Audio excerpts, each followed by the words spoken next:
What's up everyone, TerraQuake here, and welcome on back to the Pokemon Platinum walkthrough. In the last episode, we traversed through Stark Mountain and finally finished off Team Galactic once and for all, saved them from stealing the Magma Stone and stuff.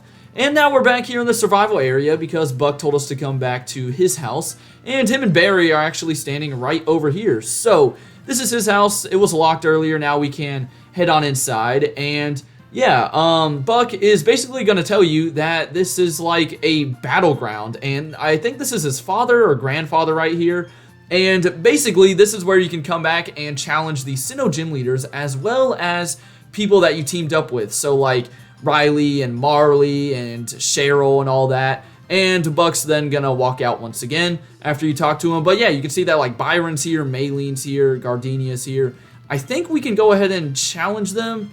No. Yes, you can, but I said no because I don't want to challenge them right now. But you can go ahead and challenge the people that are in here. And if you're playing on the weekend, you can also challenge Barry, who's standing outside and didn't give us a yes or no option. I did not mean to do that, so I will be right back. So now that I have learned from my mistakes and to not talk to Barry again, we can make our way back over to Stark Mountain. Real quickly though, do I have a ton of Ultra Balls or no? Yeah, I've got 35. That should be good enough. And I still have a bunch of Dusk Balls. So yeah, in today's episode, the plan is to go back into Stark Mountain now that Team Galactic's gone and we've come back to the survival area and talked to Buck and checked out his house. We can now go catch Heatran. And again, you can challenge Barry on the weekends if you want. And the interesting thing is that if you go up, what is it, like 10 ranks in the Battle Tower or Battle Frontier, one of the two. No, sorry, it's not in the Battle Tower or Battle Frontier. It's your Hall of Fame ranks. However you get those up, I'm not 100% sure. I've never done that before, but I think like every 10 Hall of Fame ranks you go up, then Barry's team's levels will increase, so you can make the battle like even tougher. But again, you can only fight him on weekends.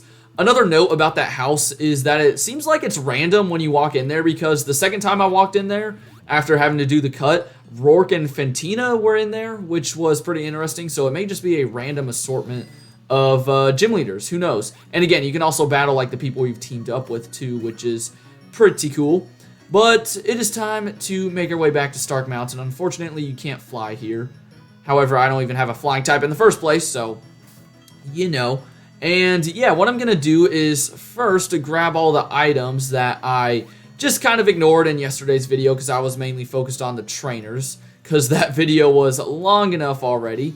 And yeah, we'll be able to get all the items now thanks to not having Buck with us. And then we'll make our way to the back room in order to catch Heatran, which will be pretty freaking exciting.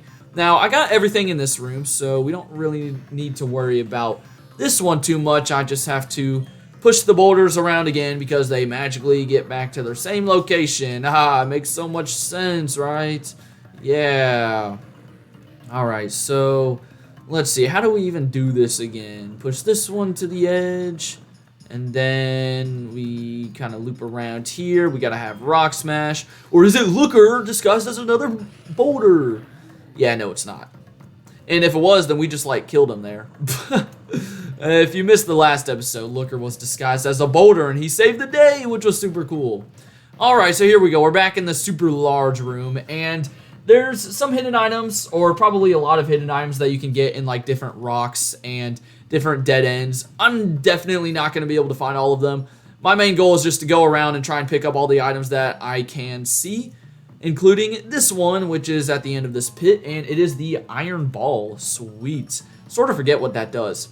One thing I do know about the Iron Ball, at least in one of the Pokemon games, I don't know if there's like a heavier item, but you know, nowadays, but basically the Iron Ball is the item that will do the most damage to an opponent if you go for Fling. So if like you have your Pokemon that knows Fling and you have it hold the Iron Ball, then that's going to do like the most amount of damage. I don't know which game that's in. It may have changed with like the newer games, but I just remember seeing that fact in a YouTube video. Right, there's a Max Elixir though. Yeah, a lot of these items will be at like the end of these ginormous pits because they just love to make you go the farthest length to grab them. And see, there's a pretty obvious hidden item right there, so I went ahead and got that one. Let's go ahead and climb up this rock, though, or this wall, and see what's behind here. Looks like it is a nugget. Sweet. Alright, so we're going to go back down and to the left. I'm kind of taking the same route that I did in yesterday's video, but we're not battling the trainers anymore, so it's not going to take nearly as long. I'm assuming there's a hidden item somewhere down here. Maybe this one? No. Okay, what about this way? Oh, it's not hidden. It is a max revive, though. That is pretty useful. And I think that does it for kind of this whole right side of the room already, so we're going to start making our way back towards the entrance and then over to the left, unless there's a hidden item down here. Nope. Alright. Those rocks that are just sitting by themselves, they do look like, you know, hidden item potential. And we already got the item that was down there, so let's see. I guess we'll go this way then. Why not? We can use strength and kind of loop back around to that item in the middle. And yeah, it's just a lot easier coming through here again without Buck and without having to like battle trainers left and right.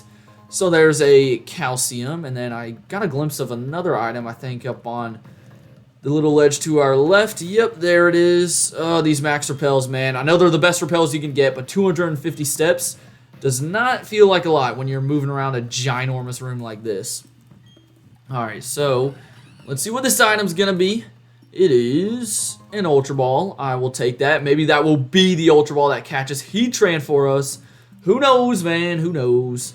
Okay, so let's go down to the bottom left. I know there's an item that we skipped out on in the last video. How do we get there, though, is the question. We gotta go this way, because, yeah, I still don't know my way around Stark Mountain. Alright, Infernape, you must be getting friggin' bruises from climbing these walls so much. And this was a pointless rock climbing wall. Are you kidding, dude? The game really just trolled me like that. Oh my. I don't know if y'all heard that, but that was a loud strike of thunder right there. It is raining currently as I'm recording this video. And is this another pointless pit? Yep, it is. Sweet. Yeah, I love wasting my time. And I know you can get like the TM for overheat in here, which is probably the best thing. Other than that, it's like, you know, a lot of items you can sell, a lot of irons, calciums, and then like we saw the Ultra Ball earlier. I know there's a rare candy too, which is right there. And let's see, there's a Firestone, and that's really about it. So again, I'm not going to grab like every single hidden item because I just don't really need to. But if we could find that TM, that'd be cool. I don't really know which item it is, but maybe it's that one right there. And there's a hidden flame plate. I did not mention that. Of course, that'll turn Arceus into a fire type. And that's a dead end. I'm assuming the overheat TM is going to be that one because I feel like we've gotten just about every item here. Let's see, though. Oh, I've got to push the stupid boulder again. I'm so tempted just to hit the speed up button, but I try not to use the speed up button like when I'm recording these episodes. And yep, there's overheat. Alright, sweet. So overheat is like basically the Leaf Storm for fire type moves. I think it's, you know, whatever, 130, 140 base power, and it does lower your special attack harshly. Now, let's go back this way, smash this rock, and then we'll take this first little rock climbing wall. I think this will take us kind of towards where we need to go. Hopefully it's not some stupid dead end. Yeah, we can take it down the other side. Sweet. But first, let's see. What's all the way over here? Let's see. I don't think this is the exit. I don't think it is, at least.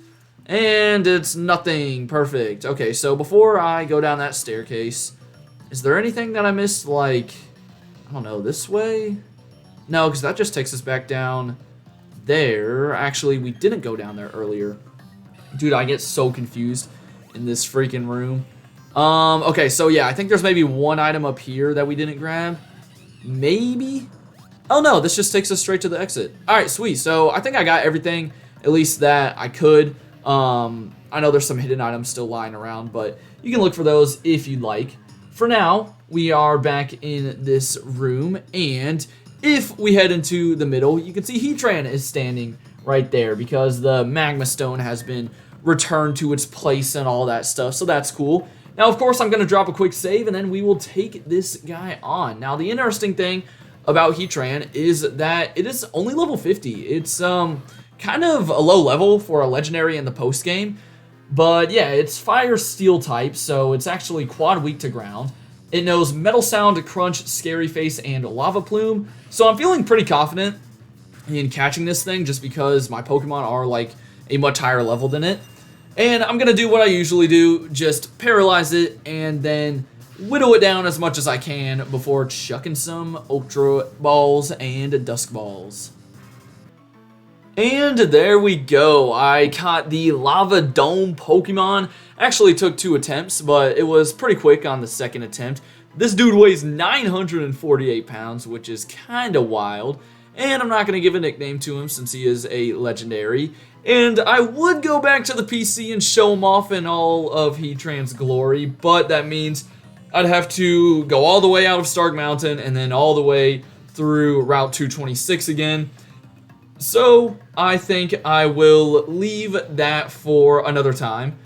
So for now, that will do it for today's episode. Next time, we will be getting back on track onto Route 228. But for now, I hope you guys enjoyed, and until then, deuces.